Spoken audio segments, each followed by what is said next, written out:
All right, welcome back, Bobcat fans. Thanks for joining us on another episode of the R&R Catcast After Dark. This is our instant reaction show where we break down the Montana State game that happened today, the Weber State win in Bozeman, putting Montana State to 7-1, and we break down the Big Sky Conference as games happened all over the Big Sky. We give you our gut take reactions, the good, the okay, and the bad. We're doing this a little bit different tonight. Thorny, where you at tonight, buddy? I'm in the San Juan Islands on a little family property in a house that was built like 100 years ago upstairs, while there's people having fun downstairs. So it'll be interesting, the recording environment for me. And yeah, there won't be any intro music or anything because we are just doing this on our phones. It'll sound a little different, but the content should be good. We thought about not doing this, and then ironically, probably like 4 or 5 people are like, I cannot wait for the instant reaction. Yes. So they put the heat on us for sure. The listeners demand it. Here we are. A little bit late, but it'll come out tonight, though, still. All right. Yes, well, we're here to talk about Montana State, the top 5 matchup. Woo! Taking down Weber State. That was a huge win. I mean, we're going to go into that. We'll probably have a lot coming up for you on Monday. I don't know if we're going to put anything out on the bye week. We haven't really talked about that, but we will. We will. There it is. Boom. You heard it first.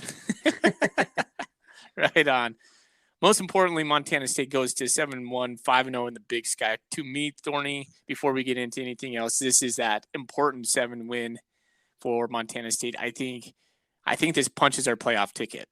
I think it does. We've talked on and off about this, and I keep saying, well, I don't know if we lose out after this, but, after this, I feel pretty strong about the Cats making the playoffs regardless. I feel differently now, having seen it and witnessed it and digested the win. I think you're right. It did punch our ticket. Yeah. All right. Well, we'll get into the game here in a short minute, but first, let's go across the Big Sky. I know you don't have stats available, so I'll do the quick and dirty for each of us. Let's see. Down in Cal Poly, Eastern Washington gets its first Big Sky win. Whoever thought we would be saying that? They're 2-5. They beat their old coach, Bo Baldwin, in San Luis Obispo, 17-10. Gunnar Talkington was 21 for 29, only 170 yards and 2 touchdowns. That's just a struggle fest down there for both those teams. 17-10 in a game where both teams pass the ball over the place. That's pretty crazy. Yeah. And so Eastern scored 10 points in the first quarter, too. They only scored a touchdown in the fourth quarter thereafter. That must have been a really bad game to watch. Glad I did not. All right. Moving over to Greeley, they struggled with UC Davis. Davis took it to them 58-10. Miles Hastings was 18 for 21 with 251 and 3 touchdowns. That's a good day for Miles Hastings. Elijah Dotson had almost 200 yards on 27 carries. So UC Davis just holding court down in Greeley just like we did last week. UC Davis still with an outside shot at the playoffs, and the McCaffreys over their head in every way possible. I wouldn't be surprised to see, I don't know what Ed's contract is, but he's got to be getting on the hot seat down there. You would think so. I mean, outside of his splashy name, yeah, he's done really bad. So exactly. Okay. Idaho State down in Pocatello, Northern Arizona beat Idaho State. This one I was a little salty on because I'm actively rooting against the Lumberjacks at this point. Idaho State still 1-7, 1-4 in the Big Sky. This was 24-10. Hunter Hayes, 22 for 37, 216 yards with 1 touchdown. Xavier Gilroy, he had 88 yards, but Idaho State did not come through in Pocatello. I thought the Bengals would take it to the Lumberjacks. I was wrong. Yeah, I know you're actively rooting against the Jacks in every way possible, but unfortunately, Idaho State is just that bad. Correct.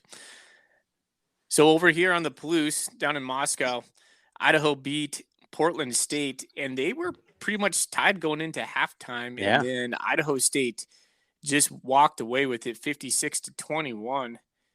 Putting them at 5-2, 4-0 in the Big Sky.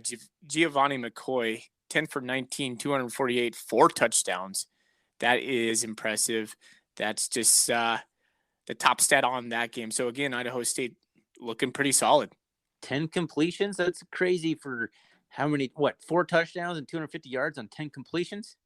Yeah, that's a good day in the office, I guess. Idaho, man, gonna punch their playoff ticket here soon, quite possibly. Crazy.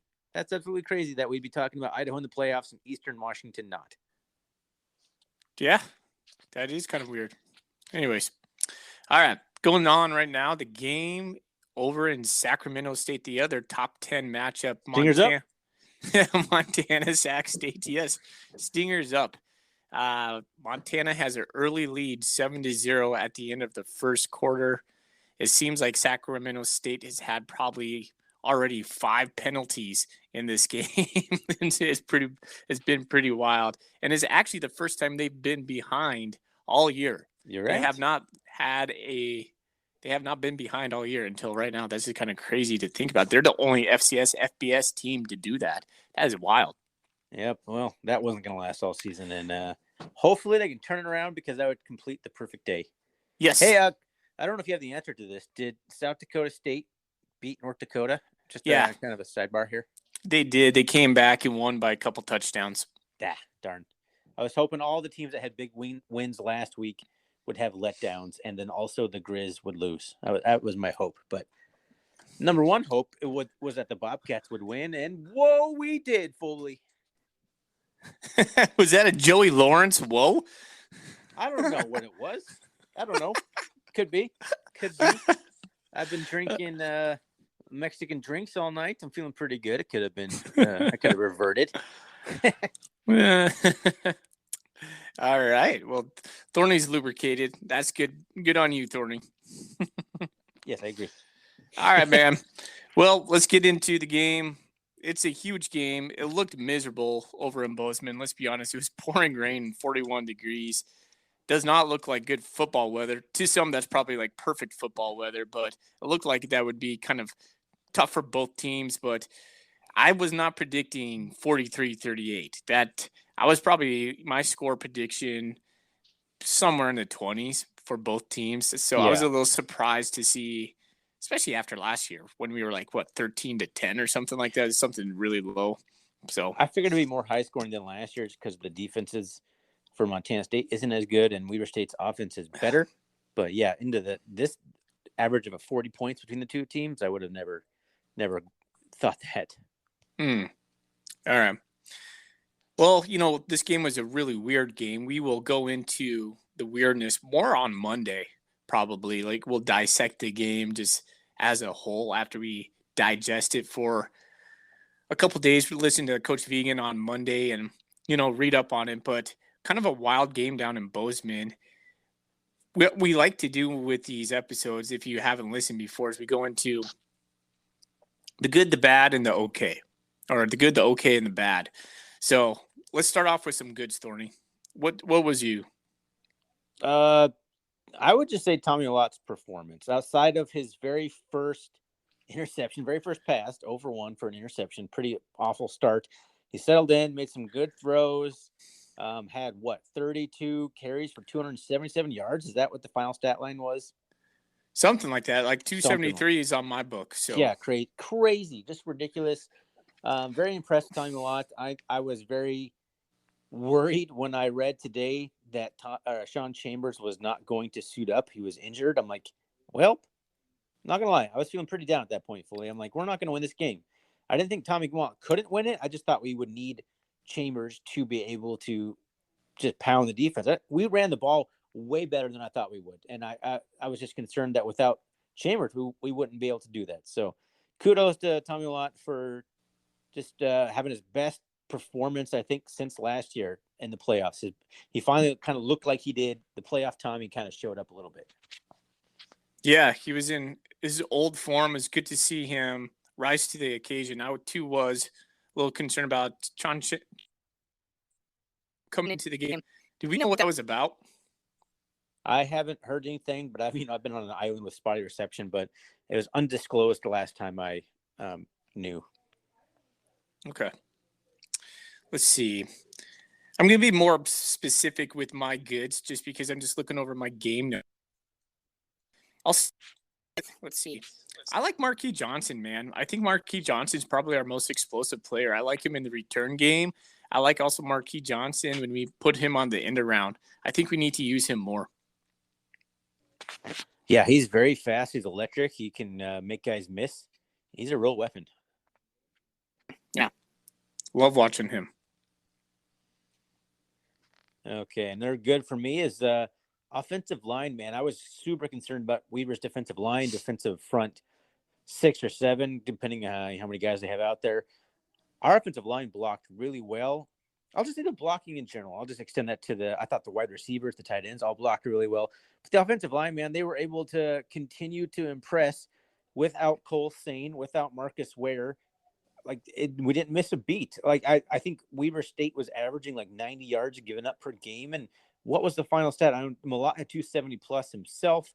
Like we rushed for over 300 yards, like quadrupling almost their, what was it?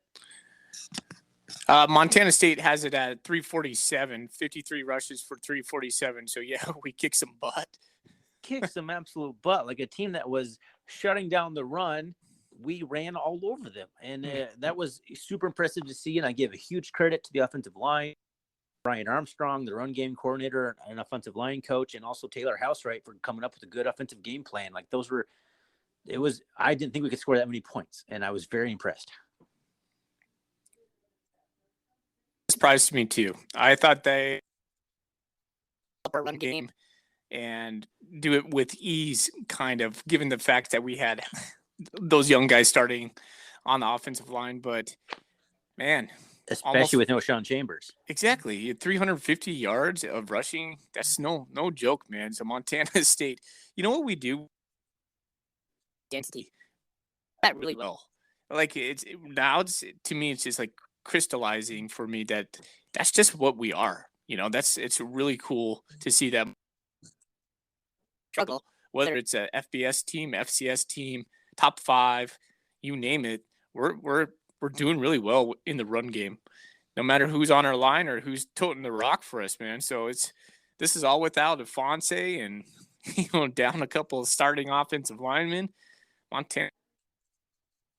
And I think that just bodes well for us going into the playoffs. I just want to give a huge shout out right now in the good category.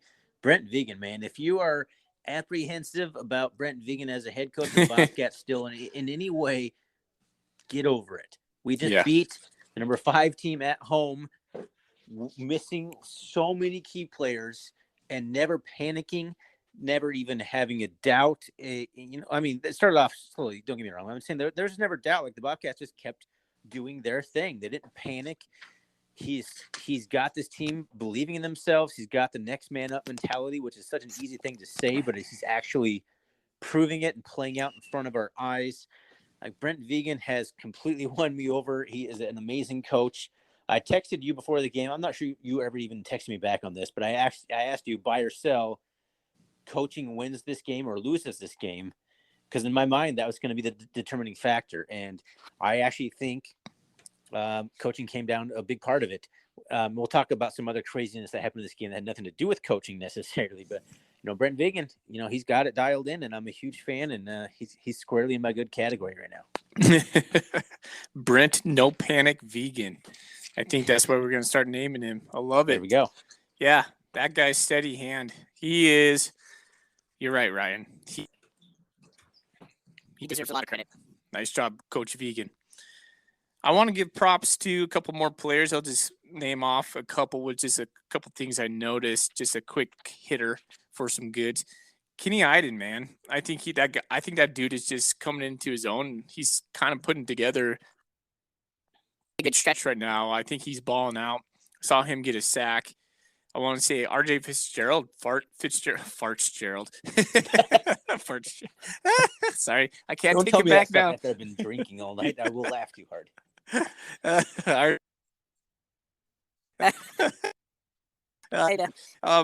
Fourth touchdown in the fourth game, man. I'm good to see that guy on the goal line stuff, just plowing into the goal. So I love that. Let's see, Callahan O'Reilly. He had a sack on third down on that last sequence. those are just a couple guys I just want to give props to. Yeah, you can look at individual stats there. I already mentioned Tommy Millott. I think you mentioned everyone else, so I would. I thought Jeff Manning had a pretty decent game, at least from what I saw. I wasn't able to watch the entire game, but I saw him laying the wood a couple times, something we've been critical about him a little bit throughout the season, but he's really kind of stepped up his physicality, so I just wanted to kind of shout that out for Jeff Manning here. I'm not sure what else I needed to say in the good category. I mean, obviously, the fact that we won this game is absolutely huge. We can talk about that for a minute. Like, this puts us squarely in the driver's seat for the Big Sky Conference Championship. Depending what happens down in Sacramento tonight. If the Grizz can win that game, I mean, the Cats are in control of the destiny, right? I guess Idaho is unbeaten. Yeah, that's true. How the scenarios could play out, but it's almost like the Grizz winning would be beneficial because then, I mean, I'm not going to root for them, but and the Cats are, a good chance of winning the conference title still, and that's huge. Mm-hmm. That number 1/number 2 seed is still within reach. And as you know, you get home games throughout the entire playoffs in that scenario. You don't have to go to Fargo ever if you're the number 1 or 2 seed. So huge win. Yeah. It's one of the most impressive wins I can think of as far as just stats go. Big time games. There's, some critiques for Montana State we'll get into for sure. It's like, after I got done watching the game, I was like, I don't know how to process what I just saw because it was almost like there were such swings of momentum in that game. You're just like, oh, we're going to put these guys away. And then, no, they're fighting back and all the weird special teams plays on both sides. It was just a really weird game to watch. And yeah, but I'm glad we came out on top. I was glad it was in Bozeman because I don't know if that one was in Ogden if we come out on top. That was one of the weirdest games of football I've ever watched. It's just everything, like you said, a roller coaster. We'll talk a lot more about that kind of stuff on Monday. But man, what a weird, ugly, amazing victory. Yeah. All right. I have one thing for the okay category. It is that Tommy Millott rushed for 32 times. And it's weird because he had the Big Sky record. He got the Big Sky QB record for rushing, 273 rushing yards. But I don't want my quarterback rushing 32 times. No, I mean, this comes down to the South Dakota State game last year. Like, okay, that was awesome. We can't do that for an entire season. Well, here we are again. Tommy Millott getting 30-plus carries in a game, but, you got to kind of ride the pony that's doing it for you, and that's just kind of how the game plan worked out. And then they won the game, and we have, 2 quarterbacks this year. Not like last year. Tommy Millott gets hurt, we're toast, and that's what kind of happened in the national championship game. But assuming Chambers is able to get healthy relatively quick, one guy taking 30 carries 1 week is not a huge deal because you got another guy who can come in and spell you theoretically. But yeah, Tommy 32 carries, not ideal in the grand scheme of things. But once in a while, if that's what you got to do to win, that's what you do. Yeah, he was special out there today. In his post-game press conference, that Tommy had about 10-plus pass plays that he chose to run on. So he's taking, off-script stuff right there. Yeah. Okay category. Do I put this in the bad or the okay? Defense, just okay again. Bailed out by some timely drops by Weber State multiple times throughout the game, including that last gasp 4th down play, which was dropped. They continue to just be able to give up good big plays. They continue to kind of just not cover guys. They're just guys running wide open all throughout the secondary. And when we can't get to the quarterback, which we did an okay job of getting to Bronson Barron, but he had plenty of time, especially in that 4th quarter. We're going to get picked apart. So we got to continue to work on that on the defensive side of things. I would put that in the okay category. To piggyback on that, one of my gripes with the defense is not weak side. We have a lot of big plays that go against us, especially in the run game, is we're failing to set the edge, setting contain. However you want to say it, it's been a real challenge for us. Absolutely. Yeah, continues to be a challenge. A lot of the same stuff just keeps rearing its ugly head. Yeah. And it's a huge concern going forward. Mm-hmm. Well, let's move on into the bad category. I thought the bad there was. I thought. Well, if let's just start with the obvious bad. It's 11 times for 75 yards, and Weber State was penalized three times for 25 yards. I don't know how many false starts there were, but probably at least 5. I counted 5 at one point, so it could have ended up as 6. And then there was the offsides on a kickoff too, fully. Yeah. It's like every single time that a flag was thrown, and I listened to this game partway, I've watched partway, but it's like, oh, well, there's going to be a procedure penalty on the Bobcats. And that's why it's 11 penalties for 75 yards, because they were all freaking procedural penalties. Yeah. They were 5 yards, 5 yards, 5 yards. Yeah. But they were so crucial. They were always we're setting ourselves up for 2nd and 15. There was 2 in a row, and it was 2nd and 20 because we got 2 false starts in a row. That is just frustrating. You mentioned this, and you were also right. How many times did we come up and we were just slightly short? There was a lot of times it was a 2nd down play or a 3rd down play, and we'd get to a yard within the 1st down. That happened multiple times. I don't know if I'd put that in the ugly category because that's just kind of how it went, but it was just frustrating to see that happen over and over. Right. Another thing that was ugly was our special team tackling. Buddy. Touchdowns. Do you want to take that? No, I'm just emphasizing how ugly it was. It was we had the same problem. What was it? 2 weeks ago, 3 weeks ago? I can't remember, but you talked about it on the pod. You're like, we need to shore up our tackling on special teams, and it came again. And I don't know if it was just because the players were wet. That might have been it if they were cold, but the moisture probably had something to do with it. But yeah, we had a lot of missed tackles, but I thought that also bled into some of our defensive play. Ty Gregorak commented on it in his presentation, and he said Montana State's given a lot of shoulder tackles. We're not wrapping up right now.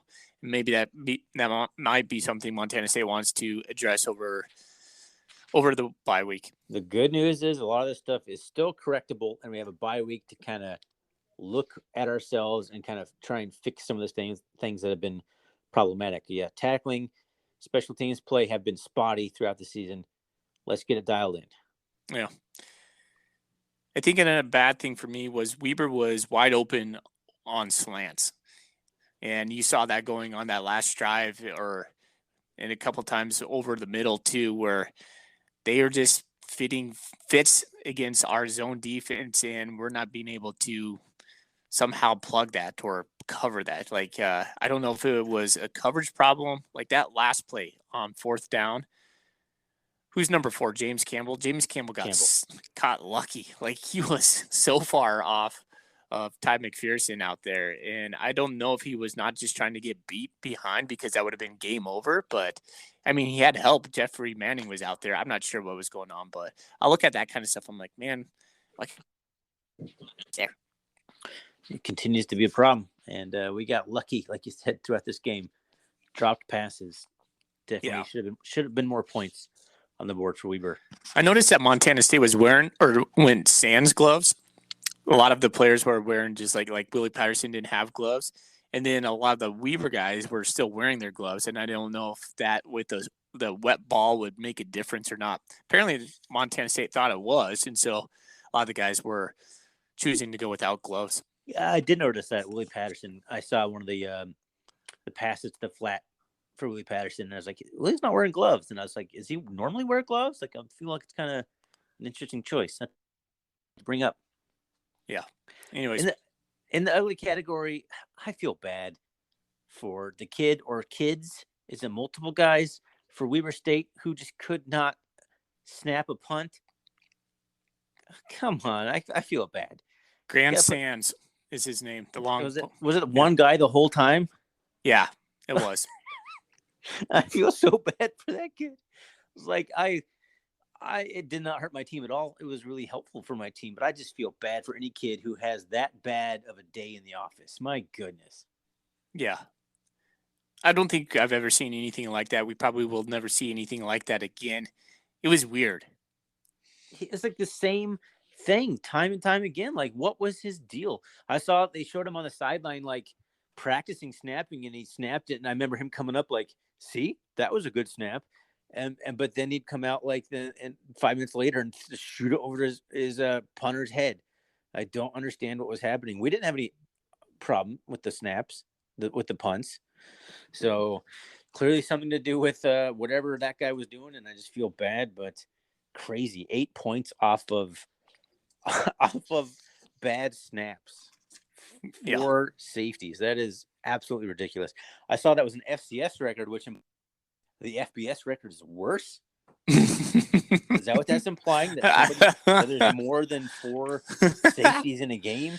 I don't know, somewhere? Man. It's probable. I don't know. So, but by one guy though, man, that's a bad day. That guy's not gonna.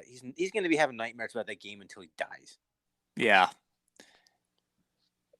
Yeah.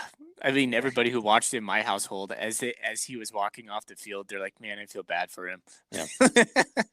Yeah, but I don't wish that upon my worst enemy. That kind of day in the office. I'm sorry, no. Buddy. All right, Thorny. We're running up against 30 minutes. I think I'm good, man. Man, just what a huge win! This is so exciting. Like, this is a game. I penciled this in as a win before we started the season, but I didn't know how good Weber was when I penciled it in. I had Weber like losing like 3 games at least by this point. So Weber, with how good they've been and just with the injuries Montana State has had, the adversity, there's so many signs to me were pointing to this game being a loss. Chambers being out, all the guys, the right side, the entire right side of the offensive line, Close Marcus Ware being out, Cleveland Thomas apparently having some sort of compliance issue from Kentucky, and he couldn't play. And it's raining, and like it's first week in the hunting season, so I was like, maybe the crowd's not going to be as raucous. I'm like, this just seems like a perfect storm for the Bobcats to lose this game, and they didn't. And I'm so happy about that. I'm so excited to see Bobcat football be able to take that step and win this kind of game. Sure, if it's a landmark performance for the Cats, but we'll take it any day. Hey, it's a slobber knocker. It was an ugly game by everybody. We came out with the W. That's all that matters. Yeah. We knew it would be a slobber knocker, but I don't think anybody predicted how weird of a game this was. But, it's nice to see these type of games going in Montana State's favor. My sister was like, I don't know if we deserve to win that game. And I was like, someone's got to win that game. and Montana State made enough plays. Tommy Malott really was the difference in this game. And he looked like his old self. And I'm happy for Tommy. I'm a little bit unsure on how I feel about running the ball 32 times again. I know some of that's Malott just making improvised plays. But huge props to the Montana State young offensive line for opening holes up against a really stout defense, one that was only averaging 89 yards of rushing this whole year, or giving up 89 yards of rushing, and we just blew them out of the water. That's probably the most impressive thing I'll go into the bye week thinking about. Exactly. I think Weber State had given up 1 rushing touchdown on defense all year. Yeah. Before this game. Yeah. Which we tripled them up on everything. Pretty fantastic.